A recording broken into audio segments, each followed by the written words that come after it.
అందరికీ welcome back. Curries in 10 minutes సిరీస్లో ఈరోజు డే 2. ఈరోజు మన రెసిపీ వచ్చేసి బీరకాయ టొమాటో కాంబినేషన్లో కర్రీ.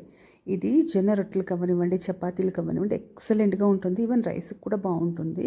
నేనైతే పర్సనల్గా వీటిని జొన్న రొట్టెలతో అలా తినడానికి ఇష్టపడతాను. చాలా న్యూట్రిషియస్, చేయడం కూడా చాలా ఈజీ. చూసారా, ఇలాంటి ఈజీ కర్రీస్ని మార్నింగ్ టైము ఏ హడావిడి లేకుండా చేసేయచ్చు. సో దీనికోసం ముందుగా ఒక కడాయి పెట్టుకుని దాంట్లో ఒక 1.5 స్పూన్ ఆయిల్ యాడ్ చేసుకున్నాను. ఇప్పుడు ఒక పావు స్పూన్ జీలకర్ర వేసుకుని, ఒక ఆనియన్, అలాగే 2 to 3 గ్రీన్ చిల్లీస్ కట్ చేసుకున్నవి వేసుకుని, అలాగే కొంచెం కరివేపాకు వేసుకుని వీటిని చక్కగా ఫ్రై అవ్వనివ్వండి. మీడియం ఫ్లేమ్లో పెట్టుకుని ఫ్రై చేసుకోండి. ఇవి కొంచెం ఫ్రై అయ్యాక ఇప్పుడు నేను ఒకటి కట్ చేసి పెట్టుకున్న బీరకాయ అనమాట. ఇక్కడ నేను ఒక్క బీరకాయ తీసుకుంటున్నాను. పీచు అంతా తీయలేదు, మీరు అబ్జర్వ్ చేస్తే చెట్టుకోండి, కొంచెం పీచు అనేది ఉండాలి. అలాగే బీరకాయ చేదు ఉందా లేదా అనేది కూడా చెక్ చేసుకోండి, తెలుసు కదా. సో కొన్ని బీరకాయలు చేదుగా ఉంటాయి. అలా చక్కగా ఫ్రై ఇది కలిపేసుకున్నాక ఇక్కడ ఒక మీడియం సైజు టొమాటో కూడా యాడ్ చేసుకున్నాను అనమాట. ఈ రెండింటిని 1 నిమిషం పాటు ఆయిల్లో అలా ఫ్రై అవ్వనివ్వండి. మీడియం ఫ్లేమ్లో పెట్టుకొని మాడకుండా ఉంటాయి. ఇప్పుడు దీంట్లో కొంచెం పసుపు, అలాగే రుచికి సరిపడా ఉప్పు కూడా యాడ్ చేసేసుకుంటున్నాను నేను ఈ స్టేజ్లోనే. చేసుకుని వీటిని ఇంకొకసారి కలిపేసుకుంటే ముక్కలకి పసుపు అలాగే సాల్ట్ అనేది కూడా చక్కగా పడతాయి అన్నమాట.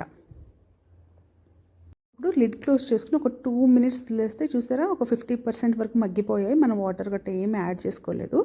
అలా దాంతో వచ్చిన వాటర్తో ఒక 50% కుక్ అయిపోతాయి. ఇప్పుడు ఒక్కసారి కలుపుకుని నేను దీంట్లో ముక్కలు ములిగే వరకు లేదా ఒక 1/2 గ్లాస్ వరకు వాటర్ యాడ్ చేసుకుంటున్నాను. కొంచెం సరిపోతుంది, ఎక్కువ ఏం పట్టదు. ఆల్రెడీ మనకి ముక్కలు అనేవి కొంచెం మగ్గిపోయాయి, ఒక 50% మగ్గిపోయాయి కదా.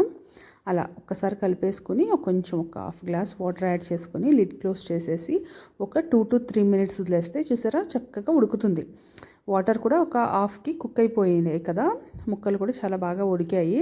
ఇప్పుడు చూసారా కలుపుకున్నాను. ఈ స్టేజ్లో ఏంటంటే ఒక 1/2 స్పూను కారము, అలాగే ఒక 2 స్పూన్స్ ఎండు కొబ్బరి పొడి. ఎండు కొబ్బరి పొడి అన్నది చాలా మంచిదండి, అన్ని కర్రీస్లో వాడుతూ ఉంటాను నేను ఎక్కువ.